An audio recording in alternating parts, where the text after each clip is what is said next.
সকাল আমার প্রিয় বন্ধুরা, সবাই কেমন আছো? আশা করছি সবাই ভালো আছো, সুস্থ আছো, আর আমরাও ভালো আছি। কোচবিহার জেলার ছোট্ট একটা গ্রাম থেকে আমি কৃষ্ণা আবারও চলে আসলাম নতুন একটা ব্লগ নিয়ে।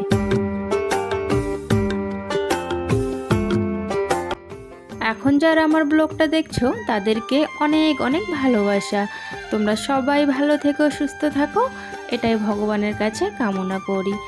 তো আজকে ব্লগটা হচ্ছে আমাদের গরিবের জীবনযাত্রা, আমরা কিভাবে অভাবের সংসারে আমাদের প্রত্যেকটা দিন কিভাবে চলে, তো সেটাই নিয়ে আজকের ব্লগটা। একজন দিদি ভাই কমেন্ট করেছে যে তোমার ব্লগের ব্যাকগ্রাউন্ড মিউজিকগুলো তুমি কোথা থেকে নাও, কি নাম বলে সার্চ করব।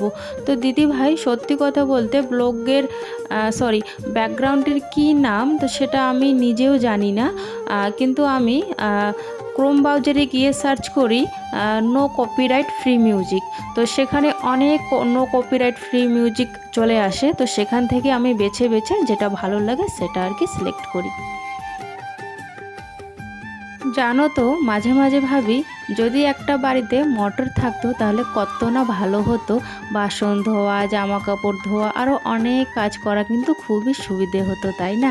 এইভাবে এক হাত দিয়ে পাম্প দিয়ে বাসন ধোয়াটা একটু খুবই অসুবিধা হয়। আর যখন একটু বেশি জামা কাপড় হয় না, তখন জামা কাপড়গুলো কিন্তু ধুতে আর কি খুবই অসুবিধা হয়। তো যাই হোক, বাদ দাও, সেটা আর কি কিছু করার নেই। ওইদিকে দেখো আমার বাসনগুলো ধোয়া হয়ে গেছে, উঠোনটা ঝাড় দিয়ে দিয়েছি, এখন কিন্তু ব্রাশটা আমি করে নিচ্ছি। আর মেয়েও উঠে পড়েছে, মেয়েও কিন্তু ব্রাশ নিয়ে চলে গেছে ওইদিকে ব্রাশ করার জন্য।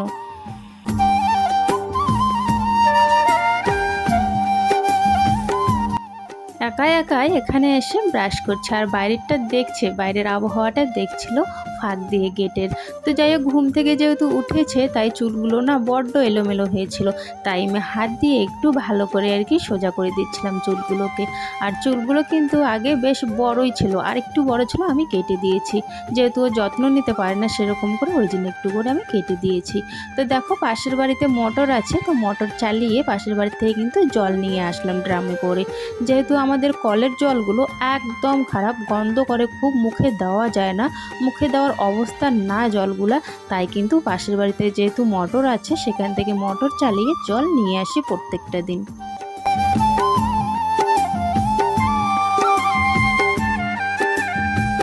কালকে জামা কাপড়গুলো ধুতে একটু দেরি হয়ে যায়, তাই কিন্তু জামা কাপড়গুলো পুরোভাবে আর কি শুকায় না, তাই আমি বারান্দায় এখানে কিন্তু তারে মেলে দিয়েছিলাম। তো আজকে সকালবেলা যেহেতু রৌদ্র উঠেছে, তাই কিন্তু এই সবগুলো জামা কাপড় এখন বাইরে নিয়ে যাব বাইরের তারে মেলে দেওয়ার জন্য।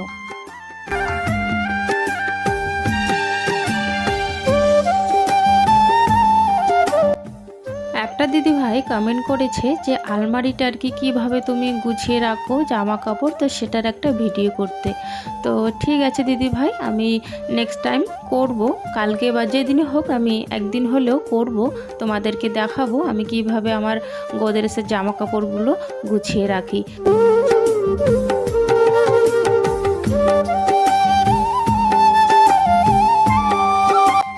আমাদের এই ছোট্ট গাছটাতে অনেক ফল ধরে, কিন্তু হাওয়া যখন ওঠে সব কিন্তু ঝড়ে আর কি পড়ে যায়। মানে অনেকটা বড় হতে হতে কয়েকটা থাকে জানো, 5-6টা থাকে। আর মানে সারাদিনে যতটা ধরে আর কি অনেক কিন্তু ধরে, তো সেগুলো থাকে না, ঝড়ে আর কি পড়ে যায়। তো শেষে গিয়ে টেকে 4-5টা টেকে। তো যাই হোক, ওই 4-5টায় কিন্তু খাই। আর এই আমের গাছটার আমগুলো খুবই টেস্টি, মানে অতটাও আর কি টক না। তো যাই হোক, আমের গাছটাতে একটু আমি জল দিয়ে দিলাম, 1 বালতিতে হয়ে গেছে জল দেওয়া। তারপর হচ্ছে আমি বিছানাটা যে গোছগাছ করিনি, তো বিছানাটা সকালের বিছানাটা আর কি গোছগাছ করতে আসলাম। যেহেতু একা হাতে সবটা করতে হয়, তাই কিন্তু সকাল থেকে কিন্তু আমি লেগে পড়ি একটার পর একটা কাজ করার জন্য। টাইম টু টাইম একটার পর একটা কাজ সুন্দর করে গুছিয়ে করে নিই। যদিও বা আমাদের টিনের ঘর, তবে এই টিনের ঘরটাকে কিন্তু আমি বেশ সুন্দর করে প্রত্যেকটা দিন গুছিয়ে গাছিয়ে খুব সুন্দর করে টিপটাপ করে রাখি। তো যাই হোক, এইদিকে চাদরটা একটুখানি 3-4 দিন হয়ে গেল, একটুখানি আমার কেমন লাগছিল, মানে মনে হচ্ছিল যে অন্য একটা বেডশিট পারলে মনে হয় ভালো হতো, তাই আমি ওটা ধোয়ার জন্য বাইরে রেখে দিয়েছি, আর হচ্ছে নতুন একটা বেডশিট নিয়ে আসলাম। এটা হচ্ছে কটনের, আর বাকি বেডশিটগুলো যে আছে আমাদের বাড়িতে সেগুলো কিন্তু কটন না, সেগুলো হচ্ছে মিসকার, মানে একটু পিছলা পিছলা টাইপের আর কি। তো এইটাই শুধু একমাত্র একটা কটনের, তো এটাতে আর কি শোয়া খুব আরাম হয় আর কি, আর ওইগুলোতে কিন্তু সেরকম আরাম না।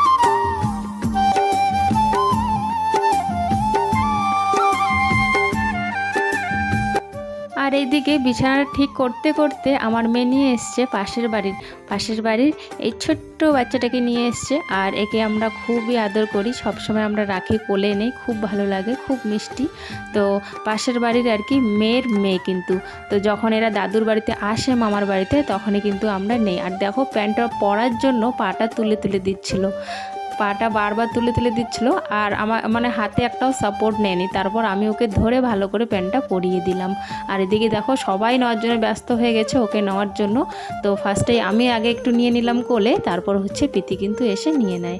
তো একে নিয়ে খুব আর কি কারাবিরে লেগে যায় আর কি, মানে কে নেবে না সেরকম আর কি অবস্থা একটু হয়ে যায়। তো দেখো একাই কিন্তু বাড়ি যাওয়ার রাস্তা ধরে ফেলেছে আর কি, একা বলছিল বাড়ি যাবে।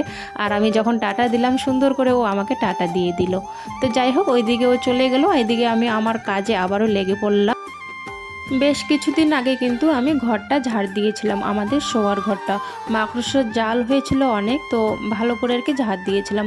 তবে বারান্দাটা আজকে দেখছি অনেক বাঁশের পাতা সাইডে ফাইডে আর কি পড়ে আছে আর কি, মানে উপরে চালে পড়েছিল, তো এই ফুটোগুলো দিয়ে পাতাগুলো আর কি দেখা যাচ্ছে, টিনের ফুটোগুলো দিয়ে। আর পেছনে আমাদের বাড়ির পেছনে যেহেতু বাঁশের একটা ঝোপ আছে, তো সেখান থেকে কিন্তু উড়ে উড়ে পাতাগুলো এসে কিন্তু এখানে পড়ে, তাই মাকড়সার জালও একটু হয়েছিল অবশ্য।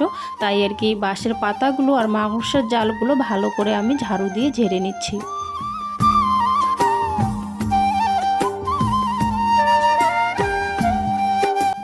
সব সময় চেষ্টা করি এই মাটির টিনের ঘরটাকে একটু ভালোভাবে গুছিয়ে রাখার, একটু মাকড়সার জাল হলে ঝাড়া বা একটু নীলি ধরলেই ঘরটা লেপে নেওয়া, বারান্দা লেপে নেওয়া। তো সেই চেষ্টাটা আমি সব সময় করি যাতে একটু বাড়িটা আমাদের ভালো দেখা যায়।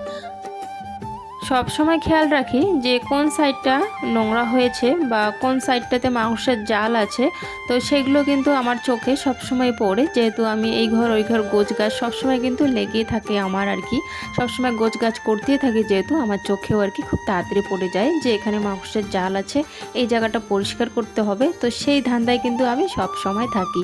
তো যাই হোক ওইদিকে আমার বারান্দাটা ঝাড় দেওয়া শেষ, এখন আমি আসলাম কলে পারে এই চার বাসনগুলো মেজে আর কি চানটা করে নেব।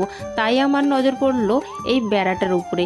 তো এটা হচ্ছে আমাদের বেড়া, মানে কলের পাড়ের ওপাশের বেড়াটা আর কি। তো এটা হচ্ছে তোমার ওই বাঁশ দিয়ে প্লাস্টিক দিয়ে আর কি কোনো রকম করে আটকে রাখা হয়েছে, যাতে রাস্তার লোকেরা এদিকে মানে দেখা যায় না আর কি, রাস্তার থেকে আর কি বাড়িটা কলের পাড়টা যাতে দেখা না যায়, তাই জন্য কিন্তু এই ব্যবস্থাটা করা। তো এখানে চোখ পড়লো আমার, এখানেও অনেক মাকড়সার জাল হয়ে আছে, আর হচ্ছে গাছের পাতাগুলো শুকনো পাতাগুলো মাকড়সার জালে আটকে আছে। তাই ভাবলাম যে এই জায়গাটাও একটু ঝাড় দিয়ে দিই। তবে কিন্তু কলেপাড়টা প্রত্যেক দিন ঝাড় দেওয়া হয়, চান করার আগে কলেপাড়টা আমি প্রত্যেক দিন ঝাড় দিয়ে দেই। তবে মাকড়সার জালগুলো প্রত্যেক দিন যেহেতু ঝাড়া হয় না, আজকে আর কি মাকড়সার জালগুলো ঝেড়ে নিলাম।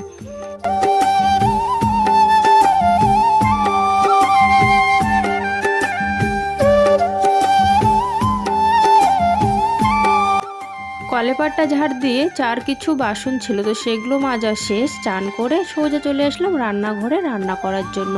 এখানে চালটা যদিও বা পরিষ্কারই, তাও একটু আমি ঝেড়ে নিচ্ছি আর একটু দেখে নিই, এটা না আমার অভ্যেস হয়ে গেছে, মানে অনেক দিন ধরে এরকম করেই চাল নেই, তো নোংরা থাক বা না থাক, কিছু থাক বা না থাক চালে, কিন্তু আমার এটা অভ্যাস হয়ে গেছে, আমি এই রকমটা আর কি করবই। যদি আমি চেলাতে চালগুলো না নেই না, তবে যখন আমি গামলায় নেই তখনও কিন্তু আমি হাত দিয়ে দেখি যে কিছু চালে নেই, তো সেটা আমার অভ্যাস হয়ে গেছে। তো যাই হোক ওইদিকে আমি ঝাড়ুটা দেখিয়ে দিলাম, কালকে যে ঝাড়ুটা বানিয়েছিলাম সেটা কিন্তু আমি এখনও হাতাইনি, সেটা এখনও কিন্তু এরকম করেই আছে। তো যাই হোক এদিকে আমি খড়িগুলো এখন নিয়ে নিচ্ছি রান্না করার জন্য, কিছু খড়ি কম হবে, ওখানে আছে একটা যে বোঝা নিয়ে গেছিলাম কালকে খড়ির, তো সেগুলো কিন্তু অনেক চিকন চিকন, তো সেগুলো আমার উনান জ্বালাতে বেশ ভালো কাজে আসবে, তাই ওগুলোকে না জ্বালিয়ে মোটা মোটা কয়েকটা ওখান থেকে নিয়ে আসলাম। ওইদিকে আমি রান্না করছি আর এইদিকে বর বলছে বারবার যে আমাকে একটু কালার লাগিয়ে দাও মাথায়।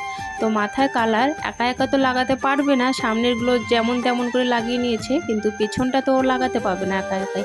তাই আমি ওইদিকে রান্নাটা চাপিয়ে দিয়ে এদিকে আসলাম ওর চুলে একটু কালার দেওয়ার জন্য।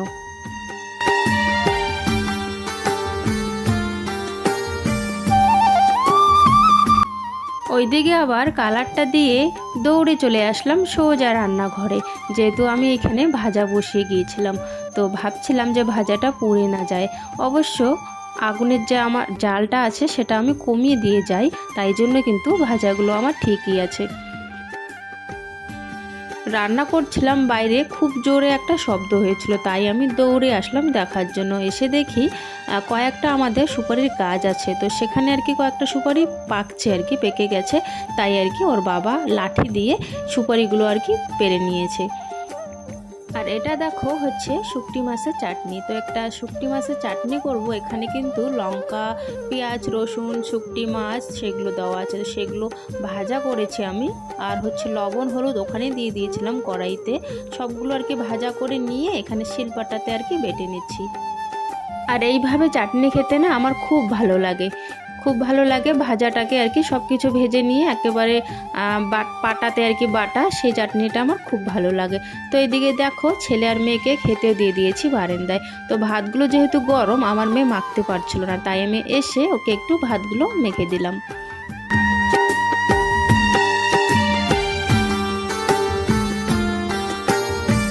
আজকে রান্না করেছি মাসকলার ডাল আর চাটনি আর হচ্ছে আলু ভাজা। তবে চাটনি তো ওরা দুজন খেতে পারবে না, তাই কিন্তু ডাল আর আলু ভাজাটা দিয়ে কিন্তু ওরা খেয়ে নিয়েছে। ডাল আর আলু ভাজা হলে আমার ছেলের আর মেয়ের কিচ্ছু লাগে না নাকি, ওদের নাকি এই দুটো হলেই নাকি পেট ভরে খাওয়া হয়ে যায়।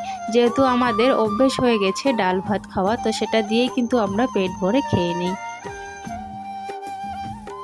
আমাদের গরিবদের কিন্তু এইভাবেই প্রত্যেকটা দিন এইভাবে কিন্তু কাটে। তো এইভাবে প্রত্যেকটা দিন কিন্তু আমরা কাটাই। খাওয়া দাওয়া হয়ে গেছে, এখন যাচ্ছি বাইরে। কালকে যে জামা কাপড়গুলো শুকায় নেই, তো সেগুলো আর কি শুকাতে দিয়েছি, বাইরে মেলেছি, তাই আর কি সেই জামা কাপড়গুলো আনতে যাচ্ছি এখন। আর এই দুটো নাইটি আর পেটিকোটটা আমার শুকিয়ে গেছে, বাইরের জামা কাপড়গুলো নিয়ে আসি এখন।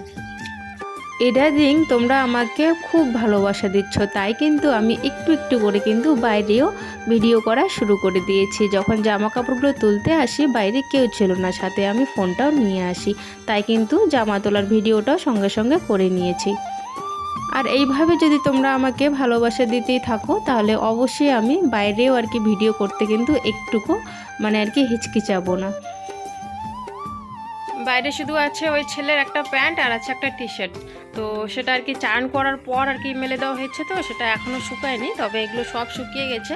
আর এখন হচ্ছে বালিশের কাভারগুলো আমি ভরে নেব।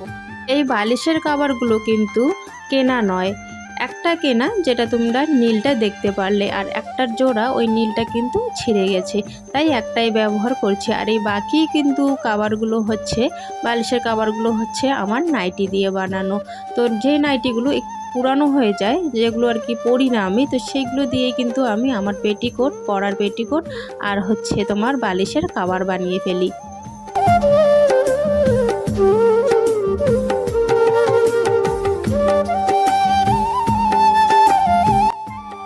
আমি যে নাইটিগুলোর পেটিকোট বানাই বেশ কিন্তু ভালোই আর কি টেকে, অনেক দিন ভরা কিন্তু আমি পরতে পারি। তবে এখন আমার এক ফোঁটাও অসুবিধা হয় না, আর গরমকালে একটু অসুবিধা হয়, ঠান্ডার দিনে এক ফোঁটাও অসুবিধা হয় না।